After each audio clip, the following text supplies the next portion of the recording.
আসসালামু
আলাইকুম, শুভ সকাল। আসসালামু আলাইকুম স্যার। ফুয়াদ আছো? ওয়ালাইকুম সালাম। উপস্থিতি একটু কম বোধহয়।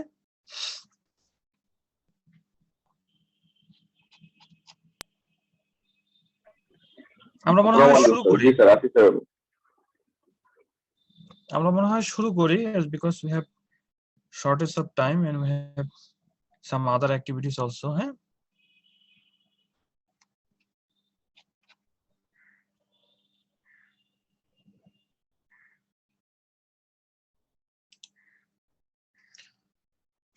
আচ্ছা, টুডে আমরা আজকে ডিসকাস করব আসলে রিউমাটোলজির বেসিক অনেক কিছু সম্পর্কে আপনাদের আলোচনা করা হয়েছে রিউমাটোলজি কি জিনিস, what are the parts of the musculoskeletal system, what are the major categories of diseases in rheumatology, and difference between collagen vascular disease, connective tissue disease, what is tendon, tendinitis, and what is ligaments, what is bursa, bursitis. And I have already shown the different anatomy of the vertebral column and several abnormalities in the vertebral column like spondylolisthesis, spondylitis. Several terms we have already learned.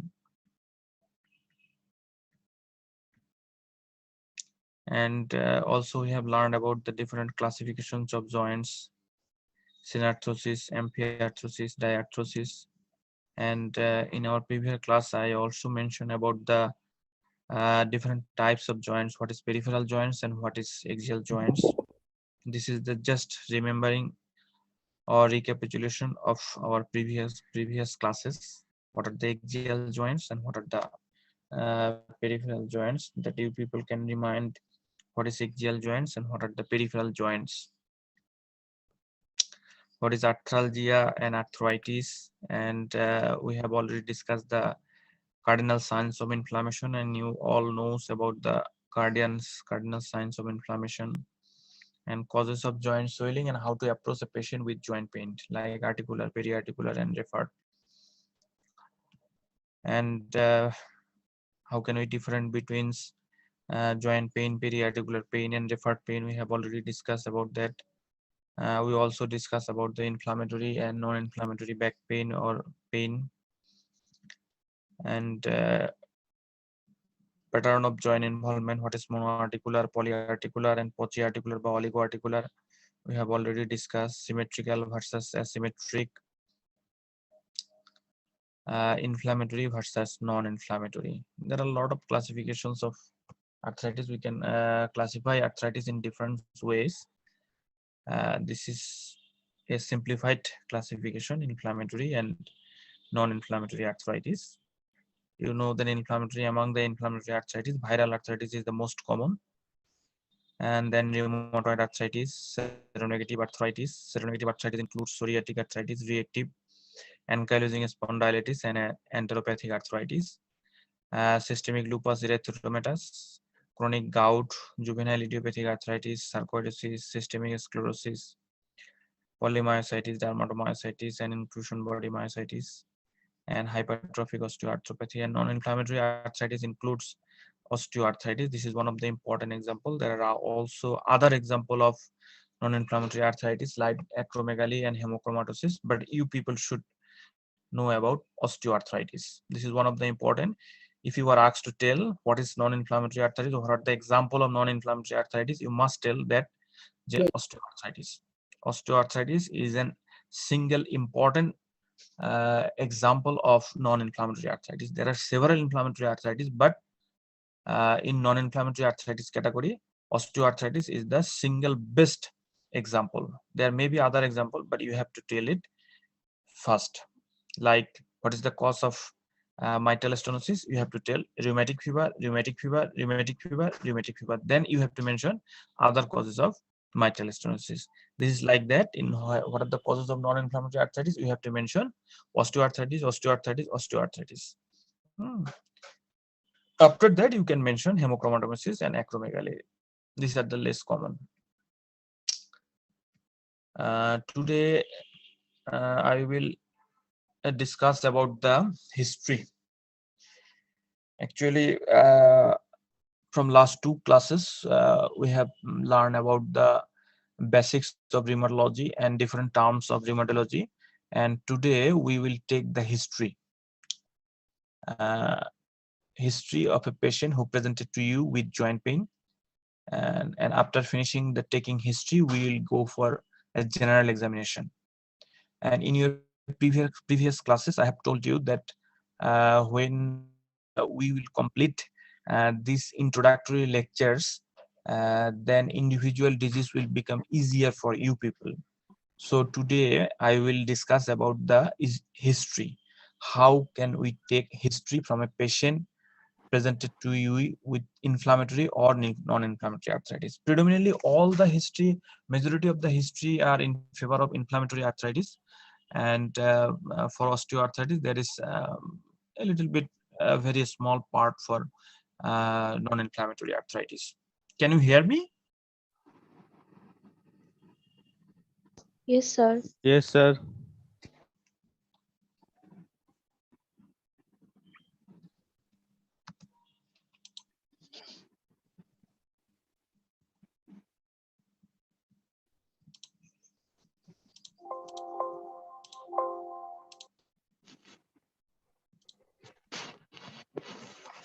Okay. So what about the history when a patient come to you with joint pain? We have to first think about the age of the patient. Age of the patient is very important, as because different arthritis occurs in different age group. When a patient with arthritis presented below the age of 16, we usually called it juvenile idiopathic arthritis, or below 16, one of the important causes rheumatic fever. এখানে যেটা সমস্যা হয় আপনাদের ক্ষেত্রে যে আপনারা rheumatic fever এবং rheumatoid arthritis এই দুইটা জিনিসকে আপনারা এক করে ফেলেন। হ্যাঁ, এই দুইটা জিনিস কিন্তু এক না, এই দুইটা জিনিসের ক্ষেত্রে আলাদা জিনিস। হ্যাঁ, rheumatoid arthritis is a predominantly is a disease of joint, and rheumatic fever is a predominantly is a disease of heart. So এই জিনিসটা আপনাদেরকে একটু মাথায় রাখতে হবে যে rheumatic fever is a predominantly is a disease of heart, and rheumatoid arthritis is a disease of joint. The rheumatic fever, though it is a disease of heart, but it also involves joints. But a joint manifestation ta hocche less common than হচ্ছে হার্টের ম্যানিফেস্টেশনটা। Cardiac manifestation বা valvular manifestation হচ্ছে rheumatic ফিভারের হচ্ছে সবচেয়ে classical একটা বৈশিষ্ট্য, আর rheumatoid আর্থ্রাইটিসের হচ্ছে joint involvement হবে, এটাই হচ্ছে তার predominant বৈশিষ্ট্য। Rheumatic fever is diagnosed on the basis of Jones criteria. There is a Jones criteria. When people read about the rheumatic fever, then you can understand what is Jones criteria. And rheumatoid arthritis is diagnosed on the basis of ACR and Euler criteria. ACR means American College of Rheumatology. Euler means European League Against Rheumatology. A both group, these are the two individual bodies, American College of Rheumatology and European League Against Rheumatology. একটা একদল হচ্ছে American group আর একদল হচ্ছে European group. এই দুই group একসাথে combinedly হয়ে ওরা একটা রিউমাটোলজির রিউমাটয়েড আর্থ্রাইটিসের একটা ডায়াগনস্টিক ক্রাইটেরিয়া তৈরি করছে, যেটাকে এসিআর ইউলার ক্রাইটেরিয়া বলা হয়। রিউমাটয়েড আর্থ্রাইটিস ডায়াগনোসিস করা হয় এসিআর এবং ইউলার ক্রাইটেরিয়া অনুযায়ী, এন্ড রিউমেটিক ফিভার ডায়াগনোসিস করা হয় জোন্স ক্রাইটেরিয়া দিয়ে। তো যখন কোনো পেশেন্ট আপনার কাছে 16 বছরের নিচে কোনো পেশেন্ট আপনার কাছে এরকম একটা ইনফ্লামেটরি আর্থ্রাইটিস নিয়ে প্রেজেন্ট করবে, তখন আমার মাথায় এই দুইটা ইম্পর্টেন্ট জিনিস থাকা লাগবে, juvenile idiopathic arthritis and rheumatic fever. তো জুভেনাইল ইডিওপ্যাথিক আর্থ্রাইটিস, এই আর্থ্রাইটিসটার ভিতরে অনেকগুলা গ্রুপ অফ আর্থ্রাইটিস আছে। অ্যাকচুয়ালি আমি যদি সহজ ভাষায় আপনাদেরকে বলি, জুভেনাইল ইডিওপ্যাথিক আর্থ্রাইটিস অ্যাকচুয়ালি এই যে পেশেন্টের যে সমস্ত পেশেন্টের রিউমাটয়েড আর্থ্রাইটিস, সেরোনেগেটিভ আর্থ্রাইটিস, এই আর্থ্রাইটিস স্টিল ডিজিজ, এই ধরনের আর্থ্রাইটিস গুলা যখন 16 বছরের নিচে প্রেজেন্ট করে, তখন তাদেরকে আমরা একটা গ্রুপ নেমে ডাকি, সেটাকে বলা হয় হচ্ছে juvenile idiopathic arthritis. And after 16, বয়স যখন 16 পার হয়ে যায়, তখন আমরা তাকে একটা নির্দিষ্ট নাম দিয়ে দিই। 16 বছরের নিচে এটাকে আমরা জেআইএ জুভেনাইল ইডিওপ্যাথিক আর্থ্রাইটিস হিসেবে টার্ম করি। 16 বছরের পরে ওই আর্থ্রাইটিসটার প্যাটার্ন দেখে তখন তাকে আমরা বলি, হয় এটা রিউমাটয়েড আর্থ্রাইটিস বলি, অথবা অ্যানকাইলোজিং স্পন্ডাইলাইটিস বলি, অথবা সোরিয়াটিক আর্থ্রাইটিস বলি, অথবা inflammatory bowel disease related arthritis বলি। মানে 16 বছরের আগে একটা কমন ক্যাটাগরির মধ্যে থাকে জুভেনাইল ইডিওপ্যাথিক আর্থ্রাইটিস। 16 বছরের পরে এদেরকে তখন ইন্ডিভিজুয়াল স্বাধীন স্বাধীন ক্যাটাগরির মধ্যে ফেলা হয় আর কি। এরপরের এজ গ্রুপ আসেন হচ্ছে 20 থেকে 40। ইউজুয়ালি আমরা বলি যে একটা রিপ্রোডাক্টিভ এজ গ্রুপ। হ্যাঁ, রিপ্রোডাক্টিভ এজ গ্রুপে সাধারণত বোথ এবং মেল এবং ফিমেল এই দুইজনকার ক্ষেত্রে এই তিনটা আর্থ্রাইটিস, এসএলই, রিউমাটয়েড আর্থ্রাইটিস এবং রিএক্টিভ আর্থ্রাইটিস, এই তিনটা হচ্ছে মোস্ট কমন। বিশেষ করে এসএলই এর ক্ষেত্রে আমরা বলি SLE is a disease of reproductive women. SLE is a disease of reproductive women. তো 20 থেকে 40 বছরের পেশেন্টদের ক্ষেত্রে এই তিনটা আর্থ্রাইটিস আমাদেরকে খুব ভালোভাবে মনে রাখতে হবে। আর মিডল এজের ক্ষেত্রেও হচ্ছে ইম্পর্টেন্ট হচ্ছে গাউট এবং রিউমাটয়েড আর্থ্রাইটিস। আর ওল্ডার এজে ইউজুয়ালি সাধারণত অস্টিও আর্থ্রাইটিস এবং সিউডো গাউট হয়। তো এই টার্মগুলো আপনারা শুধু মনে রাখেন, গাউট, সিউডো গাউট। আমরা যখন পরে আলোচনা করব তখন আমরা এটা সম্পর্কে আরো বিস্তারিত পড়বো। আমি আপনাদেরকে যখন মেজর ক্যাটাগরিজ অফ রিউমেটিক ডিজিজের যে স্লাইডটা দেখাইছিলাম, সেই স্লাইডটার ভিতরে দেখবেন যে একটা ক্রিস্টাল ইনডিউস আর্থ্রাইটিস আছে। এই ক্রিস্টাল ইনডিউস আর্থ্রাইটিসের একটা গুড এক্সাম্পল হচ্ছে গাউট এবং সিউডো গাউট। কি ক্রিস্টাল দিয়ে হয় এটা যখন আমরা গাউট এবং সিউডো গাউট পড়বো তখন আমরা এটা সম্পর্কে আলোচনা করব। তাহলে বয়স কিন্তু একটা খুব গুরুত্বপূর্ণ ফ্যাক্টর দেখা যাচ্ছে। 16 বছর বয়সের নিচে যখন আপনার আর্থ্রাইটিস হবে তখন আমরা এটাকে just a minute,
sorry for the interruption.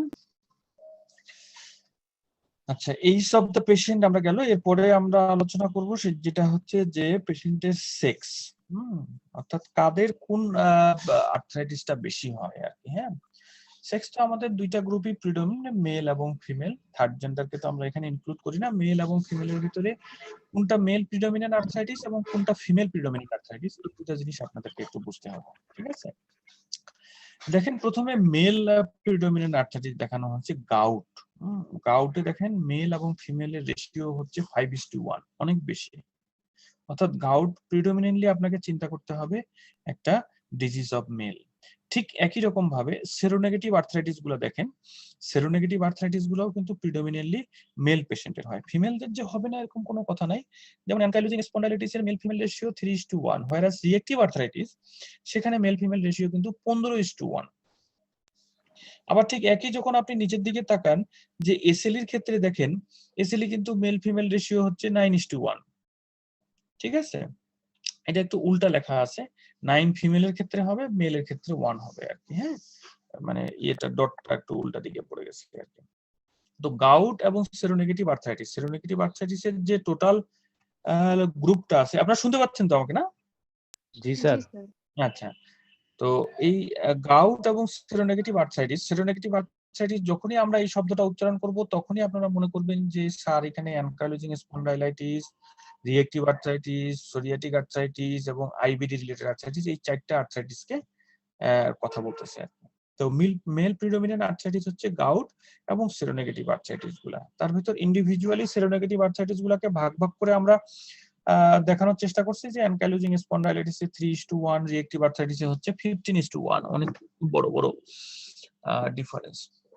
ফিমেলের ক্ষেত্রে ঠিক একই রকম দেখেন, rheumatoid arthritis, SLE, systemic sclerosis, Sjogren, osteo আর্থ্রাইটিসও ফিমেলের তুলনামূলক বেশি হয়।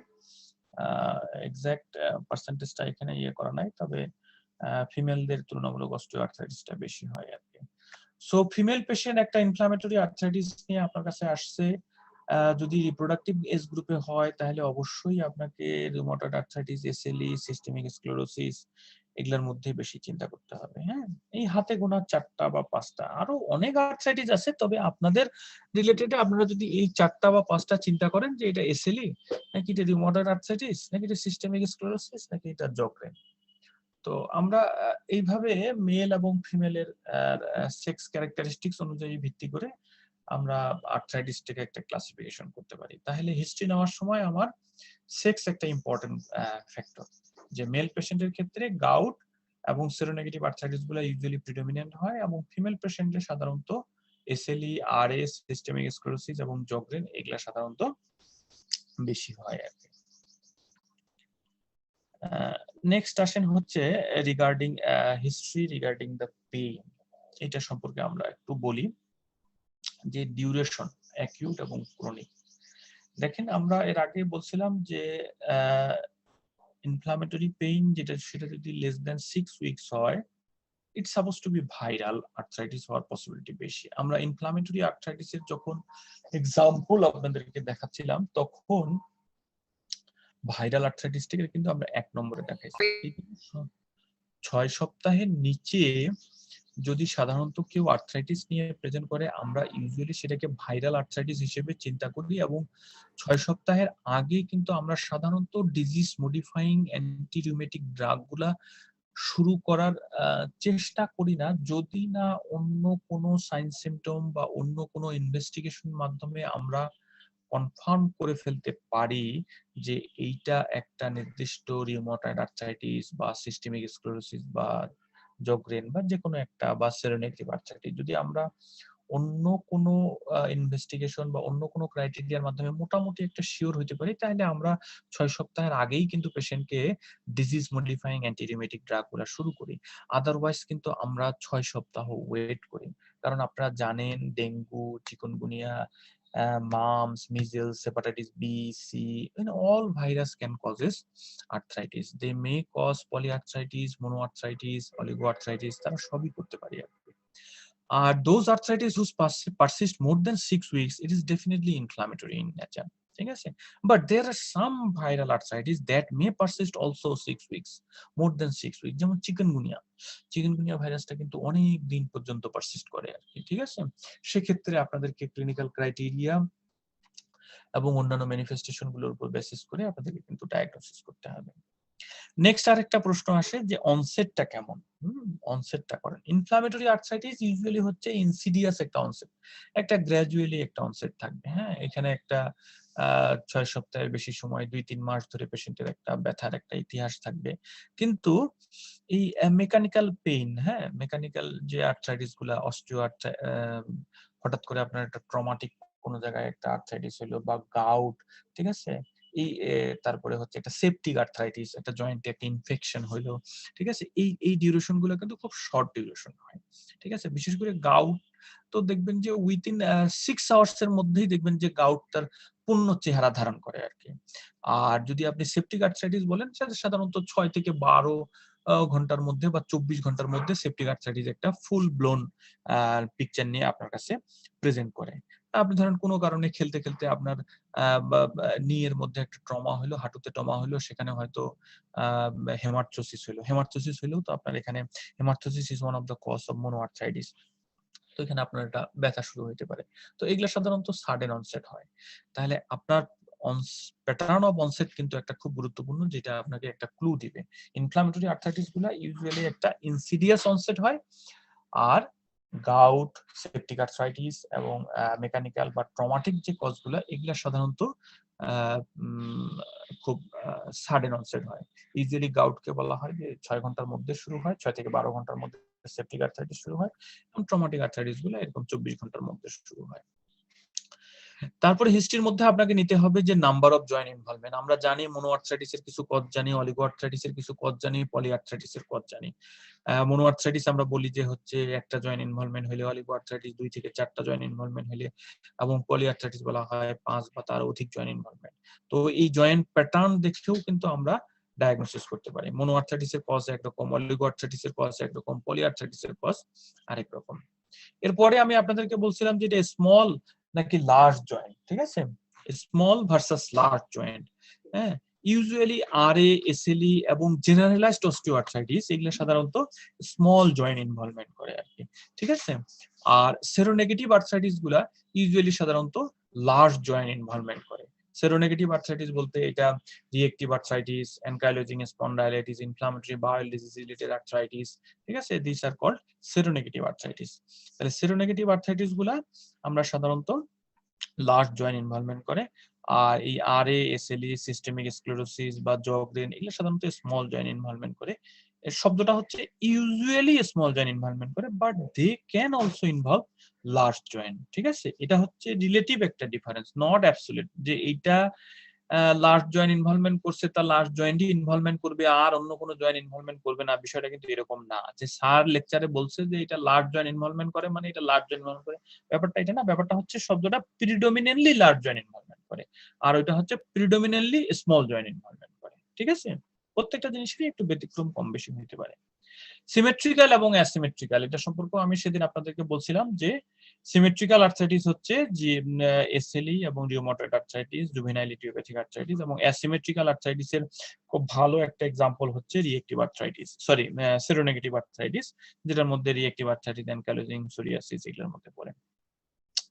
আরেকটা হচ্ছে মাইগ্রেটরি আর্থ্রাইটিস বলে একটা টার্ম আছে। মাইগ্রেটরি আর্থ্রাইটিস জিনিসটা হচ্ছে যে একটা জায়গায় একটা আর্থ্রাইটিস ধরলেন আপনার নি জয়েন্টে একটা আর্থ্রাইটিস হলো বা অ্যাঙ্কেল জয়েন্টে হলো, অ্যাঙ্কেল জয়েন্টে আর্থ্রাইটিসটা রিজলিউশন হওয়ার সাথে সাথে সে আবার এসে নি জয়েন্টে ধরলো, আবার নি জয়েন্ট রিজলিউশন হওয়ার সাথে সাথে সে আরেকটা অপোজিট সাইডের একটা নি জয়েন্টকে ইনভলভমেন্ট করলো।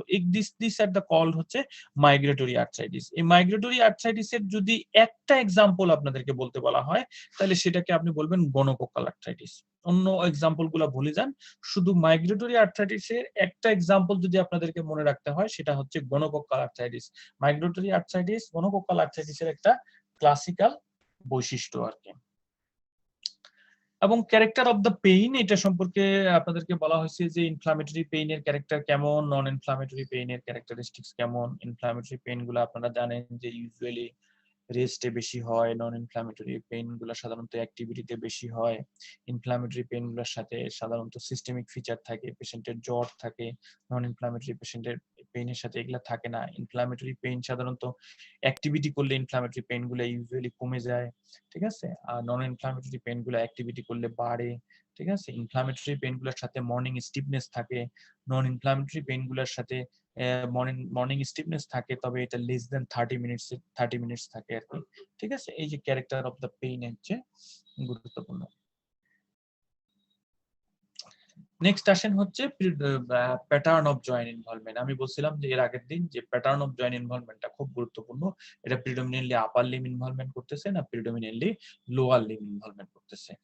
হ্যাঁ, আমরা জানি যে সেরোনেগেটিভ আর্থ্রাইটিস গুলা প্রিডমিনেন্টলি লোয়ার লিম ইনভলভমেন্ট করে, আর রিউমাটয়েড আর্থ্রাইটিস, এসএলই এগুলো সাধারণত প্রিডমিনেন্টলি আপার লিম ইনভলভমেন্ট করে। হ্যাঁ, তো নেক্সট আসেন হচ্ছে কিছু স্মল জয়েন্ট। আমরা জানি যে এসএলই এবং রিউমাটয়েড আর্থ্রাইটিস কিন্তু আপনার স্মল জয়েন্ট ইনভলভমেন্ট করে, ঠিক আছে? এর আগের স্লাইডে আমরা দেখাইছি যে এসএলই এবং রিউমাটয়েড আর্থ্রাইটিস ইউজুয়ালি সাধারণত স্মল জয়েন্ট ইনভলভমেন্ট করে। তবে দেখেন এখানে রিউমাটয়েড আর্থ্রাইটিসের ক্ষেত্রে PIP, proximal interphalangeal joints and metatarsophalangeal joint, এই দুই গ্রুপ অফ জয়েন্ট কিন্তু খুব ইম্পর্টেন্ট। হাতের স্মল জয়েন্টের মধ্যে যদি পিআইপি এবং মেটাকার্পোফ্যালেঞ্জিয়াল জয়েন্ট যদি ইনভলভমেন্ট হয় এবং সেটা যদি ইনফ্লামেটরি হয় এবং সেটা যদি বাইল্যাটারাল এবং সিমেট্রিক্যাল হয় তাহলে সেটা রিউমাটয়েড আর্থ্রাইটিস হওয়ার সম্ভাবনা খুবই বেশি, খুবই বেশি।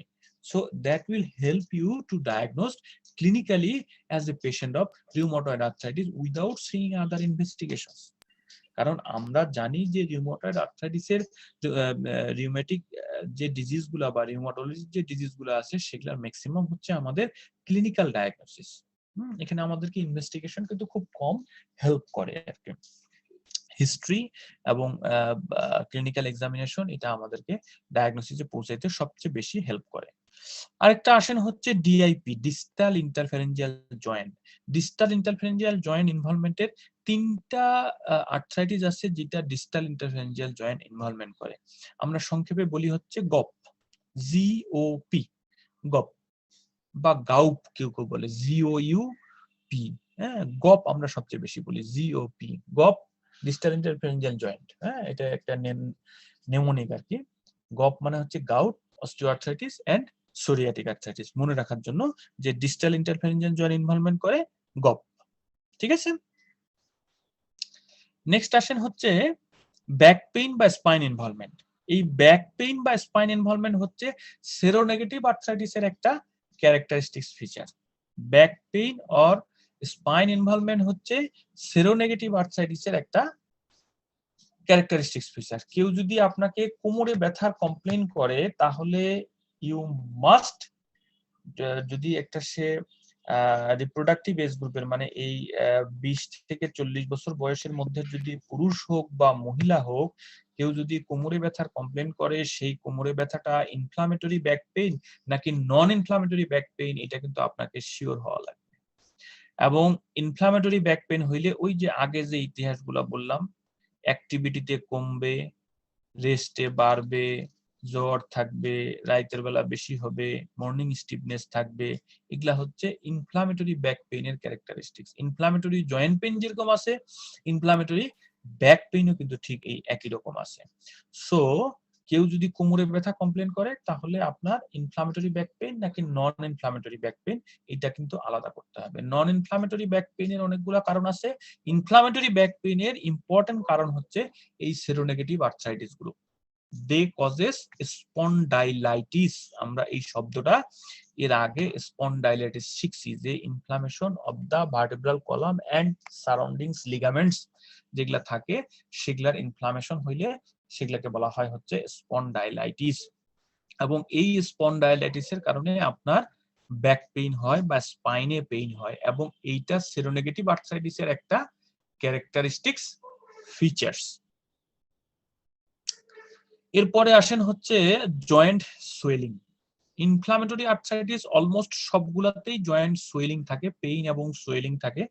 কিন্তু এসএলইতে ইউজুয়ালি সাধারণত জয়েন্ট ম্যানিফেস্টেশনটা ওইরকম রবাস্ট বা ওইরকম প্রিডোমিনেন্ট থাকে না। এখানে একটা আর্থ্রালজিয়া, গিরায় গিরায় ব্যথা একটু ভাব থাকে, কিন্তু জয়েন্ট ডিফর্মিটি বা খুব জয়েন্ট সোয়েলিং ইউজুয়ালি সাধারণত এসএলইতে এরকম হয় না। এখানে আর্থ্রালজিয়া টাইপের হয়, যেমন একটু গিরায় গিরায় ব্যথা হচ্ছে কিন্তু গিরাগুলো খুব ফুলে যাওয়া, লাল হয়ে যাওয়া, এগুলা সাধারণত ইউজুয়ালি এসএলইতে তুলনামূলক কম হয় আর কি। হ্যাঁ, এবং এসএলইর আদার যে সিস্টেমিক ম্যানিফেস্টেশন যেগুলা আছে, হ্যাঁ, কিউটেনিয়াস ম্যানিফেস্টেশন বলেন, lung manifestation, heart manifestation, haematological manifestation, এই জিনিসগুলাও অনেক বেশি পরিমাণে থাকে আর কি। জয়েন্ট স্টিফনেস, যেটা আমি আপনাদেরকে বলতেছিলাম যে মর্নিং স্টিফনেস, যে সকালবেলা ঘুম থেকে উঠার পরে টোটাল শরীরটা একদম জাম হয়ে থাকে, মনে হচ্ছে হাড় হাড্ডি সব নড়াচড়া করতে বা জয়েন্ট গুলোর মুভমেন্ট করতে অনেক সময় লাগতেছে। এই মর্নিং স্টিফনেস একটা characteristics features of inflammatory arthritis, যেটা নন ইনফ্লামেটরি আর্থ্রাইটিসে থাকে বাট সময়টা কম। ইনফ্লামেটরি আর্থ্রাইটিসে মোর দেন 30 মিনিটস থাকে, কোথাও কোথাও 1 ঘন্টার বেশি সময় ধরে থাকে। আর নন ইনফ্লামেটরি আর্থ্রাইটিসে এটা অল্প সময় ধরে থাকে, হ্যাঁ, লেস দেন 30 মিনিটের মধ্যে থাকে।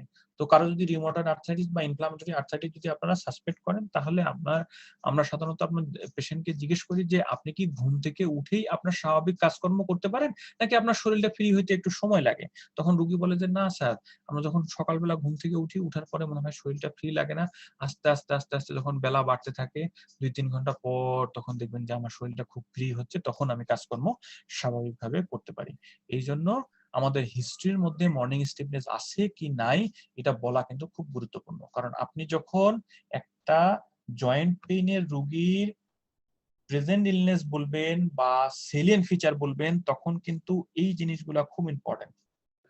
এটা মোনোআর্টিকুলার না অলিগোআর্টিকুলার না পলিআর্টিকুলার, সিমেট্রিক্যাল না অ্যাসিমেট্রিক্যাল, ইনসিডিয়াস অনসেট নাকি গ্র্যাজুয়াল অনসেট, মোর দেন 6 উইকস না লেস দেন 6 উইকস, এটা ইনফ্লামেটরি নাকি নন ইনফ্লামেটরি, এখানে মর্নিং স্টিফনেস আছে না মর্নিং স্টিফনেস নাই। হ্যাঁ, এই কথাগুলো কিন্তু আপনার হিস্ট্রিতে খুব গুরুত্বপূর্ণ আর কি।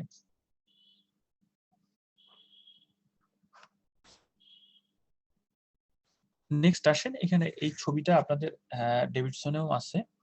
এই ছবিটা আমি আপনাদের জন্য তুলে নিয়ে আসছি। এই ছবিটা খুব সুন্দর একটা ছবি। ছবিটার দিকে তাকান, এই লাল লাল যে দাগগুলা দেওয়া আছে সেগুলা হচ্ছে কোন কোন জায়গায় জয়েন্ট ইনভলভমেন্ট হয় সেটার উপরে এখানে দেখানো হয়েছে আর কি। হ্যাঁ, আপনারা শুনতে পাচ্ছেন তো আমাকে, নাকি আমি খালি বকে যাচ্ছি একা একা? স্যার শুনতে পাচ্ছি। শুনতে পাচ্ছেন না? দেখেন এখানে 4টা ছবি দেওয়া আছে। প্রথম ছবিটা দেখেন রিউমাটয়েড আর্থ্রাইটিসের একটা ছবি দেওয়া আছে।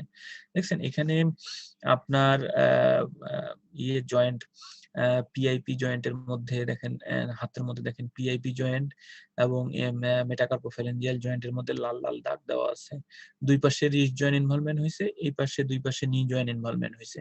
ঠিক আছে, দেখেন এটা অলমোস্ট একটা বাইল্যাটারাল একটা সিমেট্রিক্যাল আর্থ্রাইটিস, যেটা স্মল এবং লার্জ জয়েন্ট ইনভলভমেন্ট করে এবং প্রিডমিনেন্টলি এটা স্মল জয়েন্ট ইনভলভমেন্ট করে। এই ছবিটা দেখলেই কিন্তু আপনার রিউমাটয়েড আর্থ্রাইটিস সম্পর্কে আপনার একটা কিন্তু ধারণা হয়ে যায় যে rheumatoid arthritis is a female predominant arthritis that presents between the age of 20 to 40 years. It is a symmetrical arthritis, inflammatory arthritis. It can involve a small and large joint, but it predominantly involves the small joints. It usually involves both upper and lower limb, but it predominantly involves the upper limb. শেষ, rheumatoid arthritis সম্পর্কে যদি আপনি এই কয়েকটা শব্দ জানেন, তাহলে rheumatoid arthritis সম্পর্কে আপনি অনেক কিছু জেনে ফেললেন। বিশেষ করে আপনাদের এজ গ্রুপে আপনি রিউমাটয়েড আর্থ্রাইটিস ডায়াগনোসিস করার জন্য এই আমি যে কয়েকটা কথা বললাম অনেকগুলো কথা কিন্তু হয়ে গেল। এবার তার পরের ছবিটাতে আসেন। পরের ছবিটাতে আসেন, দেখেন সেরোনেগেটিভ আর্থ্রাইটিস। সেরোনেগেটিভ আর্থ্রাইটিসে আমরা কি পড়ছি? সেরোনেগেটিভ আর্থ্রাইটিসের মধ্যে অনেকগুলো ভাগ আছে: ankylosing spondylitis, psoriatic arthritis, IBD related arthritis, reactive arthritis. দেখেন এখানে বড় বড় জয়েন্ট গুলোর উপরে ফোঁটা বেশি। হ্যাঁ, তার মানে হচ্ছে এটা প্রিডমিনেন্টলি লার্জ জয়েন্ট ইনভলভমেন্ট করে। নি জয়েন্টে লাল ডট দেওয়া আছে, অ্যাঙ্কেল জয়েন্টে দেওয়া আছে, এলবোতে দেওয়া আছে, রিস্টে দেওয়া আছে। ঠিক আছে, আবার দুই একটা ছোট জয়েন্টেও দেওয়া আছে। তার মানে এটার কিছু চান্স আছে স্মল জয়েন্টও ইনভলভমেন্ট হওয়ার। ঠিক আছে, তাহলে আপনাকে যদি আমি সেরোনেগেটিভ আর্থ্রাইটিসের ক্যারেক্টারিস্টিক্স বলি, তাহলে কি বলবেন? এটা একটা ইনফ্লামেটরি আর্থ্রাইটিস, এটা অ্যাসিমেট্রিক্যাল আর্থ্রাইটিস, এটা লার্জ জয়েন্ট প্রিডমিনেন্ট ইনভলভমেন্ট করে, প্রিডমিনেন্টলি এটা লোয়ার লিম্ব ইনভলভমেন্ট করে, এটা একটা ইনফ্লামেটরি ব্যাক পেইন করে আর কি। তাহলে দেখেন আপনার সেরোনেগেটিভ আর্থ্রাইটিসের ডায়াগনোসিস কিন্তু খুব সহজে হয়ে গেল যে এটা একটা ইনফ্লামেটরি আর্থ্রাইটিস, এটা একটা asymmetrical arthritis, it predominantly involve the large joint, predominantly involve the lower limb, এবং এটা ইনফ্লামেটরি একটা ব্যাক পেইন করে। একটা ছবির মধ্যে কিন্তু আপনার এটা আপনার পার হয়ে গেল। এই যে পাশাপাশি দুইটা ছবি দেওয়া আছে, দেখেন সেরোনেগেটিভ সোরিয়াটিক আর্থ্রাইটিসের একটা দেওয়া আছে আর একটা সেরোনেগেটিভ স্পন্ডাইলো আর্থ্রাইটিস। ওখানে দেখেন স্পাইনের মধ্যে কিন্তু লাল দাগ দেওয়া আছে আর কি। হ্যাঁ, স্পাইনের মধ্যে লাল দাগ দেওয়া আছে। দুইটাই কিন্তু সেরোনেগেটিভ আর্থ্রাইটিসেরই ছবি। একটা সেরোনেগেটিভের সোরিয়াটিক আর্থ্রাইটিসের ছবিকে আলাদাভাবে দেখাইছে, আর একটা শুধুমাত্র সেরোনেগেটিভ স্পন্ডাইলো আর্থ্রাইটিসের একটা জেনারেল একটা পিকচার দেখাইছে আর কি। তাহলে এই পিকচারটা দেখলে আপনি কিন্তু সেরোনেগেটিভ আর্থ্রাইটিস সম্পর্কে আপনার একটা ধারণা তৈরি হয়ে যাবে। এরপরে দেখেন অস্টিও আর্থ্রাইটিস। অস্টিও আর্থ্রাইটিস দেখেন এটা স্মল জয়েন্টও ইনভলভমেন্ট করছে, লার্জ জয়েন্টও ইনভলভমেন্ট করছে, আবার একটু সিমেট্রিক্যাল আছে। আবার দেখেন এটা কিন্তু ডিআইপি জয়েন্ট ইনভলভমেন্ট করছে। আমরা বলছিলাম যে ডিস্টাল ইন্টারফ্যালেঞ্জিয়াল জয়েন্ট সাধারণত gout, osteoarthritis and psoriatic arthritis, এই তিনটাতে সাধারণত আপনার ডিস্টাল ইন্টারফ্যালেঞ্জিয়াল জয়েন্ট ইনভলভমেন্ট হয়। ঠিক আছে, এই ছবিতে দেখেন কি সুন্দর একদম লাস্ট জয়েন্ট গুলাতে লাল লাল লাল লাল ডট দেওয়া আছে আর কি। ঠিক আছে, তো এই ছবিটা কিন্তু খুব গুরুত্বপূর্ণ। এই ছবিটা দেখে কিন্তু অনেক কিছু শেখার মতো আছে। এখানে বেশ কয়েকটা আর্থ্রাইটিসের বর্ণনা কিন্তু আপনারা ক্লিয়ার ভাবে পড়ে যান। আপনাদের বয়সে আমরা যখন এই ডেভিডসন এই ছবিটা দেখছি তখন মনে হচ্ছে এটা কি একটা বোগাস ছবি ছিল, এটা দেখে কি পড়বো কি বুঝবো। হ্যাঁ, এই ছবিটার মাঝে যা যে এত বেশি, এটা যদি প্রত্যেকটার ব্যাখ্যা জানেন তাহলে এই ছবিটা আপনারা দেখে খুব সুন্দর মজা পাবেন। এখন এই ছবিটার মাধ্যমে দেখেন আপনারা 4টা বা 5টা আর্থ্রাইটিস সম্পর্কে কিন্তু একেবারে ক্লিয়ার কাট একটা ধারণা পেয়ে যাচ্ছেন আর কি। ঠিক আছে, এই যে নিচে দেখেন যে মেটাটার্সোফ্যালেঞ্জিয়াল মেটাকার্পোফ্যালেঞ্জিয়াল জয়েন্টের এখানে ইনভলভমেন্ট দেওয়া আছে অস্টিওআর্থ্রাইটিসের ক্ষেত্রে। ঠিক আছে, নি জয়েন্ট ইনভলভমেন্ট আছে, হিপ জয়েন্ট ইনভলভমেন্ট আছে, এই বড় বড় জয়েন্ট গুলা। স্পাইনে কিন্তু একটু ইনভলভমেন্ট হয়, হ্যাঁ, যে ডিজেনারেটিভ যে জয়েন্ট চেঞ্জ গুলা হয় সেটা কিন্তু স্পাইনে হয়। আবার সেরোনেগেটিভ আর্থ্রাইটিসও কিন্তু জয়েন্ট ইনভলভমেন্ট হয়, সেটা হচ্ছে স্পন্ডাইলো আর্থ্রাইটিস হয়, স্পন্ডাইলাইটিস হয়। আর এখানে হচ্ছে স্পন্ডাইলোসিস হয়। হ্যাঁ,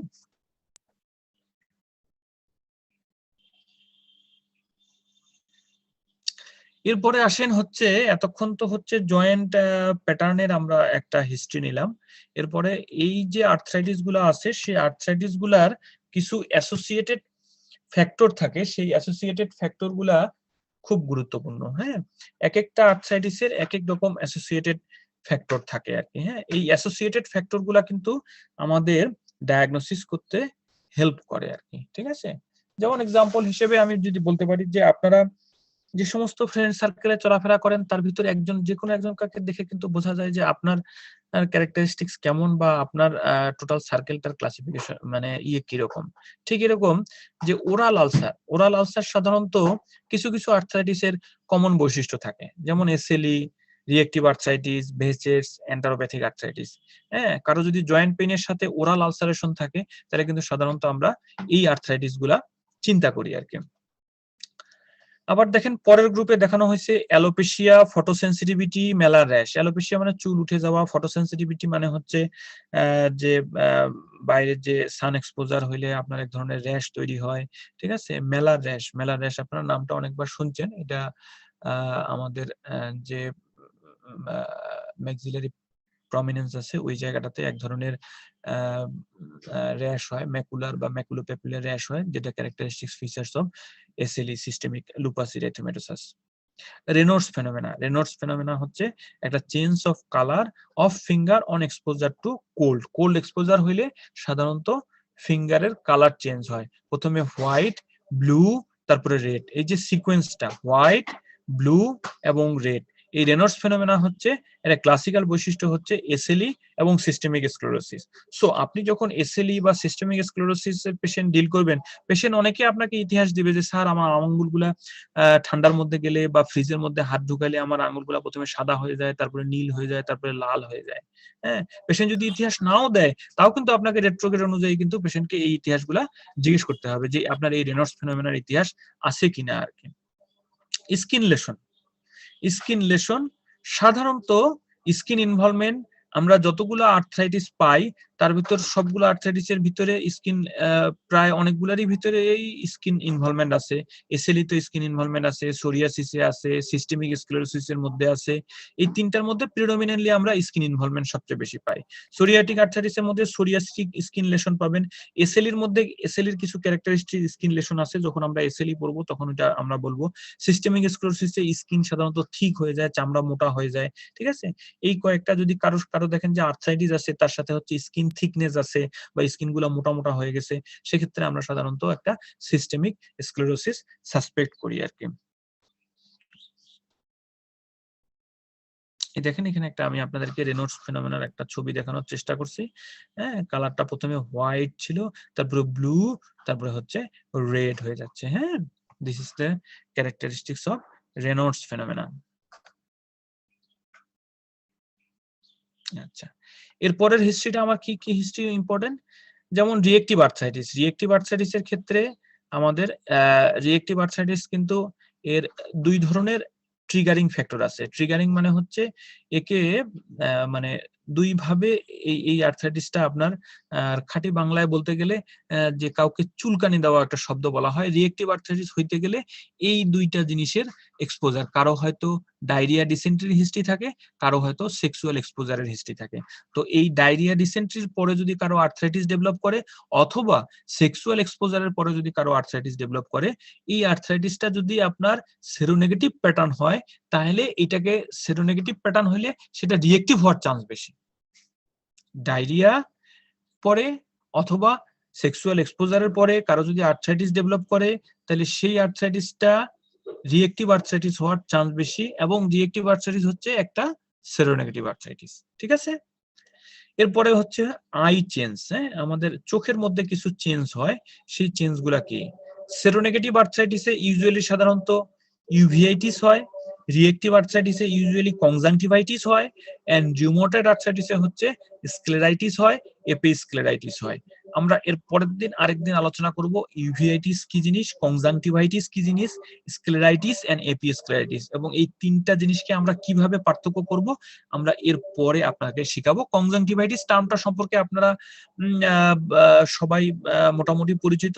কনজাংটিভাইটিস হচ্ছে একটা classical features of reactive arthritis, এটা মনে রাখেন। আর ইউভিআইটিস, ইউভিয়াল ট্র্যাক্ট, আপনারা তো আই পড়ছেন, ইউভিয়াল ট্র্যাক্টের যখন ইনফ্লামেশন হবে তখন হচ্ছে এটা সেরোনেগেটিভ আদার যে আর্থ্রাইটিস গুলো আছে সেগুলা এই ইউভিআইটিস করে আর কি। আর স্ক্লেরা যেটা আছে আমাদের সাদা অংশটা, এই স্ক্লেরার ইনফ্লামেশন করে হচ্ছে rheumatoid arthritis, scleritis and episcleritis. ঠিক আছে, আর্থ্রাইটিসের সাথে যদি ব্লাডি ডায়রিয়া থাকে, যে আর্থ্রাইটিস তার সাথে হচ্ছে বাওয়েল ইনভলভমেন্ট, এবং তার ডায়রিয়াটা হচ্ছে বাওয়েল, যদি ব্লাডি ডায়রিয়া হয় এবং তার সাথে যদি স্কিন নোডিউল থাকে, ইরাইথেমা নোডুসাম বলা হয় আর কি, শিন অফ দ্য টিবিয়াতে হয়, টিবিয়ার যে ফ্রন্ট অংশটা হাঁটুর নিচে, সেই শিন অফ দ্য টিবিয়াতে সাধারণত পেইনফুল স্কিন নোডিউল ডেভেলপ করে এবং তার সাথে হচ্ছে ব্লাডি ডায়রিয়া হয়। এটা হচ্ছে এন্টারোপ্যাথিক আর্থ্রাইটিসের একটা ক্যারেক্টারিস্টিক্স ফিচার্স। তাহলে এই হিস্ট্রিগুলো আর্থ্রাইটিসের পাশাপাশি কিন্তু এই জিনিসগুলো আমাদেরকে নিতে হবে। কেউ যদি বলে যে আমার পেটে ব্যথা হয়, আমসা হচ্ছে, সাথে ব্লাড যাচ্ছে, আবার সাথে আবার গিরায় ব্যথা হচ্ছে, you suspect that this is a case of enteropathic arthritis.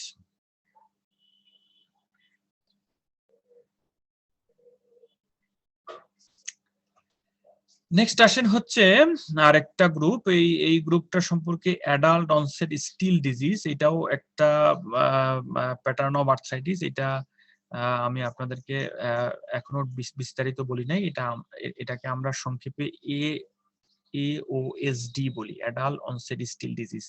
এটা বাচ্চাদেরও হইতে পারে, আবার মানে লেস দেন 16 ইয়ার্সও হইতে পারে, আবার আফটার 16 ইয়ার্সও হইতে পারে আর কি।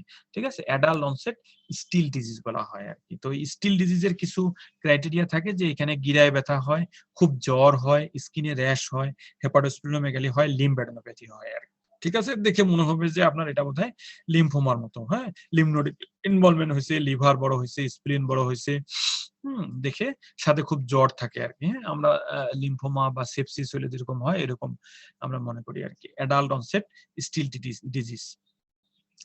এরপরে আসেন হচ্ছে rheumatic fever, acute rheumatic fever. হ্যাঁ, অ্যাকিউট রিউমেটিক ফিভারে ফিভার থাকে, এখানে migratory arthritis of the large joint থাকে। আমি এর আগের দিন বলছিলাম, এর আগের স্লাইডে বলছিলাম যে মাইগ্রেটরি আর্থ্রাইটিসের একটা ক্লাসিক্যাল ম্যানিফেস্টেশন হচ্ছে গনোকক্কাল আর্থ্রাইটিস। এটার আরো এক্সাম্পল আছে, তার এক্সাম্পলের ভিতরে রিউমেটিক ফিভারও কিন্তু আপনার মাইগ্রেটরি আর্থ্রাইটিস হয়। কিন্তু এটা যেহেতু প্রিডমিনেন্টলি হার্ট ইনভলভমেন্ট করে, এই জন্য কার্ডাইটিস হচ্ছে এটার খুব গুরুত্বপূর্ণ একটা বৈশিষ্ট্য। কার্ডাইটিস, জয়েন্ট ইনভলভমেন্ট, তার সাথে জ্বর। হ্যাঁ, কার্ডাইটিস হলে, মায়োকার্ডাইটিস হলে কি হয়, শ্বাসকষ্ট হবে, বুক ধরপড় করবে, অল্পতেই হাঁপায় যাবে, এরকম একটা ইয়ে হবে। যখন আপনারা রিউমেটিক ফিভারের ডায়াগনস্টিক ক্রাইটেরিয়া গুলা দিয়ে ডায়াগনোসিস করার চেষ্টা করবেন, তখন দেখবেন যে এটা ডায়াগনোসিস করা যাবে আর কি। ঠিক আছে, এছাড়াও আমাদের আরো ছোট ছোট কিছু চেঞ্জ হয়, যেমন ফিভার, র্যাশ, পারপুরা হয়, স্প্লিন্টার হেমোরেজ, নখের উপরে আপনার জাস্ট লংজিটিউডাল একটা ব্লিডিং স্পট দেখা যায় আর কি। আপনাদের যে নেইলটা আছে সেই নেইল বেডের মধ্যে একদম লংজিটিউডাল একটা হেমোরেজ দেখা যায়, এটাকে স্প্লিন্টার হেমোরেজ বলা হয়। এগুলা সাধারণত ভাস্কুলাইটিস বা এসএলই এগুলা হচ্ছে ক্যারেক্টারিস্টিক বৈশিষ্ট্য। হেমাচুরিয়া, প্রোটিনিউরিয়া, নেইল ফাট, হ্যাঁ, these are the characteristics features of vasculitis, SLE and other systemic sclerosis এর ক্ষেত্রে।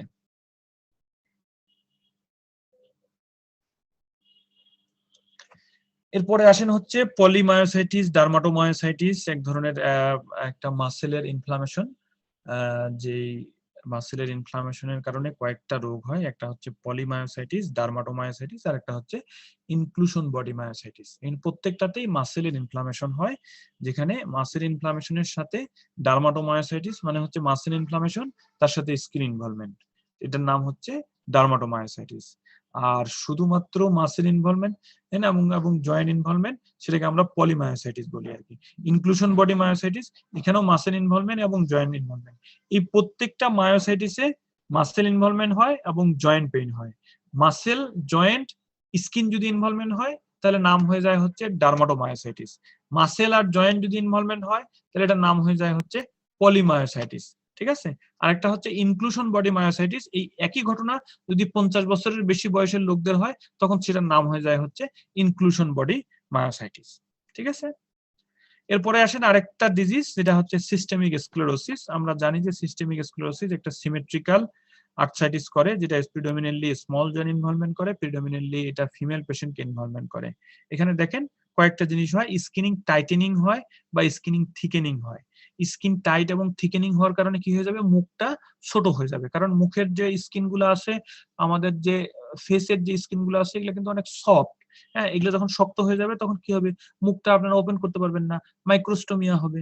ঠিক আছে? তখন খেতে গেলে আপনার কষ্ট হবে, ডিসফেজিয়া হবে। আবার সিস্টেমিক স্ক্লেরোসিস আবার লাং ইনভলভমেন্ট করে, লাং ইনভলভমেন্ট করলে আবার শ্বাসকষ্ট হয়। সো এই সমস্ত যখন অ্যাসোসিয়েটেড ফিচার থাকবে, যে স্কিন থিকেনিং হচ্ছে, মাইক্রোস্টোমিয়া থাকছে, খেতে গেলে কষ্ট হচ্ছে, সিমেট্রিক্যাল পলিআর্থ্রাইটিস হচ্ছে, স্মল জয়েন্ট ইনভলভমেন্ট হচ্ছে, প্রিডমিনেন্টলি আপার লিম্ব ইনভলভমেন্ট হচ্ছে, ফিমেল পেশেন্ট, তখন আমরা এটা সিস্টেমিক স্ক্লেরোসিস চিন্তা করব। ফির আবার পেশেন্টের জয়েন্ট পেইন আছে, সিমেট্রিক্যাল আর্থ্রাইটিস, রিপ্রোডাক্টিভ এজ গ্রুপের পেশেন্ট, বারবার অ্যাবর্শন হচ্ছে, আর্লি অ্যাবর্শন হচ্ছে, 3 মাসের মধ্যে ঘন ঘন অ্যাবর্শন হচ্ছে, তাহলে আমরা SLE with antiphospholipid antibody syndrome চিন্তা করব। ঠিক আছে? একটা আর্থ্রাইটিস আছে, যে আর্থ্রাইটিসের আবার ফ্যামিলি হিস্ট্রি আছে। হ্যাঁ, এক ভাইয়ের আছে, আরেকজন ভাইয়ের আছে, আবার ভাইয়ের আছে, আবার বাবা মার ভিতরে একজনের আছে। এই ফ্যামিলি হিস্ট্রি ইউজুয়ালি সাধারণত সোরিয়াসিস, অ্যানকাইলোজিং স্পন্ডাইলাইটিস এবং জেনারেলাইজড অস্টিওআর্থ্রাইটিস, এগুলোর ক্ষেত্রে ইউজুয়ালি সাধারণত আপনার ইয়ে থাকে, কি বলে, ফ্যামিলি একটা হিস্ট্রি থাকে আর কি। ঠিক আছে? আর জগরেন সিনড্রোমের ক্ষেত্রে একটা খুব গুরুত্বপূর্ণ বৈশিষ্ট্য থাকে। জগরেনে হচ্ছে আমরা ইউজুয়ালি বলি যে এটাকে চোখের বালি হিসেবে আমরা এই জগরেন সিনড্রোমটাকে ট্রাই করি, কারণ চোখের মধ্যে বালু পড়লে কি হয়, চোখ খসখস করে। তো এই জগরেনের একটা ইম্পর্টেন্ট বৈশিষ্ট্য হচ্ছে ড্রাই আই হয়। আইটা ড্রাই হলে চোখ খসখস করে, পেশেন্ট বারবার চোখের পাতা পিট পিট পিট পিট পিট পিট করবে। এজন্য এটাকে আমরা বাংলায় বলি হচ্ছে ইট ইজ এ ডিজিজ, মানে রবীন্দ্রনাথের সেই চোখের বালি অনুযায়ী আমরা জগরেনকে আমরা চোখের বালি বলি আর কি। ঠিক আছে? এটা আর কি মানে কোনো টার্ম না, বইয়ে আছে বলে এরকম টার্ম না। আমরা মানে স্যারেরা এইভাবে আমাদেরকে এক্সাম্পল দিয়ে এর আগে পড়াইতো। তো জগরেনে বিভিন্ন গ্ল্যান্ড গুলা ইনভলভমেন্ট হয়। হ্যাঁ, ল্যাক্রিমাল গ্ল্যান্ড, স্যালাইভারি গ্ল্যান্ড, এই গ্ল্যান্ড গুলা ইনভলভমেন্ট হওয়ার কারণে আপনার স্যালাইভারি সিক্রেশন কমে যায়, ল্যাক্রিমাল সিক্রেশন কমে যায়। এর পাশাপাশি আবার ফির আপনার জয়েন্ট ইনভলভমেন্ট হয় এবং লাং ইনভলভমেন্ট হয়। ঠিক আছে? তো এই জয়েন্ট ইনভলভমেন্ট এবং লাং ইনভলভমেন্ট, এই জিনিসগুলা হয়। তো এই বিষয়গুলা দিকে একটু খেয়াল রাখতে হবে। যখন ইনফ্লামেটরি আর্থ্রাইটিস হবে তখন এই ড্রাই মাউথ, ড্রাই আই, এই জিনিসগুলো আছে কিনা এগুলা আপনাকে একটু খেয়াল রাখতে হবে আর কি। ঠিক আছে? আর আরেকটা বিষয় হচ্ছে ক্রেস্ট সিনড্রোম। ক্রেস্ট সিনড্রোম এটা একটা পার্ট অফ সিস্টেমিক স্ক্লেরোসিস। আমরা যখন সিস্টেমিক স্ক্লেরোসিস পড়বো তখন কতগুলো ক্যারেক্টারিস্টিক্স ফিচার্স একত্রিত থাকলে এটাকে ক্রেস্ট বলা হয়। এই মুহূর্তে আমি এটাকে খুব বেশি একটা মাথা ঘামাচ্ছি না, আমরা পরবর্তীতে মাথা ঘামাবো এটা নিয়ে। ঠিক আছে? এখানে আপনারা একটু ভাইরাল আর্থ্রাইটিসের কজ গুলো আমি দেওয়ার চেষ্টা করছি আর কি। ঠিক আছে? ভাইরাল কি কি ভাইরাস আপনার এখানে পলিআর্থ্রাইটিস করে। ঠিক আছে? এবং এগুলার ক্যারেক্টারিস্টিক্স কেমন, এগুলা একটু দেখানোর চেষ্টা করা হয়েছে আর কি। ঠিক আছে? তো আজকে আমার মনে হয় এই পর্যন্ত থাক। হ্যাঁ, হিস্ট্রি এবং এক্সামিনেশনের এই পর্যন্ত, হিস্ট্রি পর্যন্ত থাক। নেক্সট দিন আমরা এক্সামিনেশন নিয়ে আলোচনা করব আর কি। তো এই হিস্ট্রিতে আপনাদের কারো কোনো প্রশ্ন আছে কিনা একটু করতে পারেন। স্যার ডিজিটাল ইন্টারফেরেন্সিয়াল জয়েন্ট স্যার তিনটা ডিজিজ বলছেন স্যার গাউট ওটা স্যার একটু আরেকবার বলতেন ডিজিটাল ইন্টারফেরেন্সিয়াল জয়েন্ট স্যার ওখানে বললেন তিনটা ডিজিজ বলছেন গাউট সুডো গাউট আর একটা স্যার না, গাউট, অস্টিওআর্থ্রাইটিস এবং সোরিয়াসিস, হ্যাঁ, তিনটা এক্সাম্পল দিলাম। হ্যাঁ, গপ, জিওপি, গপ। গপ ইউজুয়ালি ডিআইপি জয়েন্টের ইনভলভমেন্ট হচ্ছে গপ। ডিআইপি জয়েন্ট ইনভলভমেন্ট মানেই হচ্ছে গপ, গাউট, অস্টিওআর্থ্রাইটিস এন্ড সোরিয়াসিস। এই তিনটার ভিতরে যে কোনো একটা হবে আর কি, ডিস্টাল ইন্টারফেরেন্স জয়েন্ট যদি ইনভলভমেন্ট হয়। তাহলে এই দেখেন যে ডিস্টাল ইন্টারফেরেন্স জয়েন্ট ইনভলভমেন্ট হলে এই তিনটা এক্সাম্পলের যে কোনো একটা এক্সাম্পল হবে। ইউজুয়ালি সাধারণত সোরিয়াটিক আর্থ্রাইটিস হইলে সোরিয়াসিসের স্কিন লেশন থাকবে, আপনি গায়ে স্কিন লেশন পাবেন, সোরিয়াসিসের চেঞ্জ পাবেন। অস্টিওআর্থ্রাইটিস হইলে এটা অন্যান্য জয়েন্ট গুলা, নি জয়েন্ট, হিপ জয়েন্ট, এই জয়েন্ট গুলা ইনভলভমেন্ট হবে, বয়স 50-এর উপরে হবে। আর গাউট হইলে অনসেটটা কি হবে, আমরা পড়ছি যে গাউটের অনসেট সাধারণত অ্যাকিউট অনসেট হয়, 6 থেকে 12 ঘন্টার মধ্যে ইনভলভমেন্ট হয়। ঠিক আছে, আর কারো কোনো প্রশ্ন?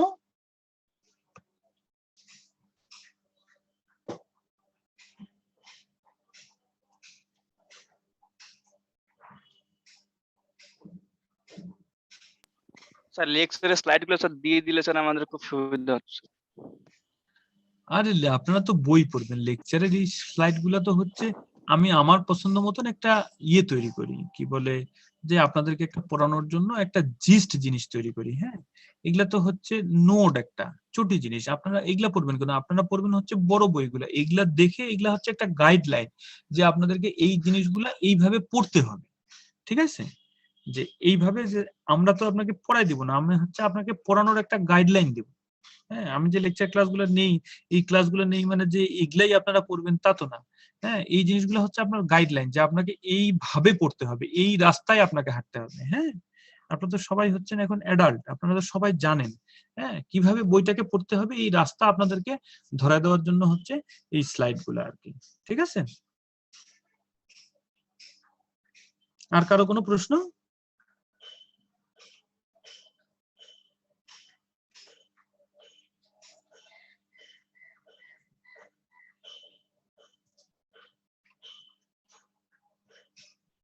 মুস্তাকিম, কোনো প্রশ্ন? আর স্যার মেলার রেস্টটা স্যার আরেকবার বলুন। মেলা রেস্টটা সম্পর্কে আমি যখন এসএলই সম্পর্কে যেদিন যখন পড়াবো না, তখন ওই মেলা রেস্টটা সম্পর্কে আমি তোমাদেরকে বিস্তারিত পড়াবো। আজকে তো আমরা শুধুমাত্র প্রত্যেকটা ডিজিজের হিস্ট্রি, মানে দেখেন এখানে কিন্তু অলমোস্ট রিউমাটোলজির 80% রোগের ইতিহাস কিন্তু আপনাকে নিতে হচ্ছে।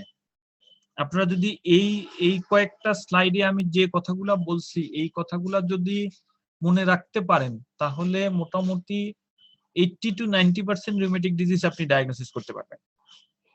ঠিক আছে, আমরা যখন এসএলই পড়বো তখন এসএলই তে কি কি ধরনের র্যাশ হয়, কি কি ধরনের স্কিন ইনভলভমেন্ট হয়, এগুলো সম্পর্কে বিস্তারিত ছবি সহ আমরা তখন আলোচনা করবো আর কি। হ্যাঁ,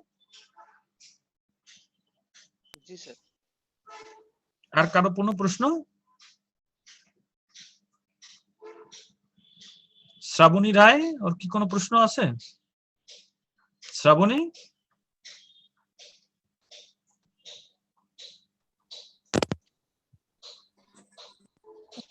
স্যার কোনো কোশ্চেন নাই। কোনো কোশ্চেন নাই, সব বুঝে গেছো না? না স্যার বুঝিনি, একটু পড়তে হবে। ঠিক আছে, এগুলো বারবার পড়ো। হ্যাঁ, বারবার পড়ো। তো আচ্ছা। আজকের মতো আমরা এখানে শেষ করি। ঠিক আছে, নেক্সট জি দিন স্যার। আমরা এক্সামিনেশনে স্যার। আমরা কি ফাইন্ডিংস পাবো এগুলা কিন্তু আমরা করবো আর কি। হ্যাঁ, এতক্ষণ শুধুমাত্র হিস্ট্রিতে কি কি ফাইন্ডিংস পাইলাম সেগুলা নিয়ে আলোচনা হলো। নেক্সট ডেতে আমরা হচ্ছে এক্সামিনেশন করলে কি কি ফাইন্ডিংস পাবো সেগুলা নিয়ে আলোচনা করব। এই ইন্ট্রোডাক্টরি ক্লাসগুলা একটু দীর্ঘায়িত করতেছি এই কারণে, কারণ ইন্ট্রোডাক্টরি ক্লাসগুলা যদি আপনাদের সব আমি কমপ্লিট করে ফেলতে পারি, তাহলে ইন্ডিভিজুয়াল ডিজিজগুলা পড়তে কিন্তু আপনার সময় কম লাগবে। আমি যখন সেরোনেগেটিভ আর্থ্রাইটিস পড়াবো তখন দেখবেন যে আপনি সেরোনেগেটিভ আর্থ্রাইটিসের অনেক কিছু অলরেডি শিখে গেছেন। কথা বুঝতে পারছেন? আমি যখন রিউমাটয়েড আর্থ্রাইটিস পড়াবো তখন দেখবেন যে রিউমাটয়েড আর্থ্রাইটিসের অনেক কিছু কিন্তু আপনি অলরেডি শিখে গেছেন আর কি। এই জন্য ইন্ট্রোডাক্টরি ক্লাসগুলো কিন্তু একটু দীর্ঘায়িত হবে আর কি। হ্যাঁ, হয়তো আরো একটা বা দুইটা ক্লাস আমাদের ইন্ট্রোডাক্টরি ক্লাসগুলা নিতে সময় চলে যাবে আর কি। ঠিক আছে, তাহলে সবাই ভালো থাকেন, ধন্যবাদ সবাইকে। ধন্যবাদ স্যার। আসসালামু আলাইকুম স্যার।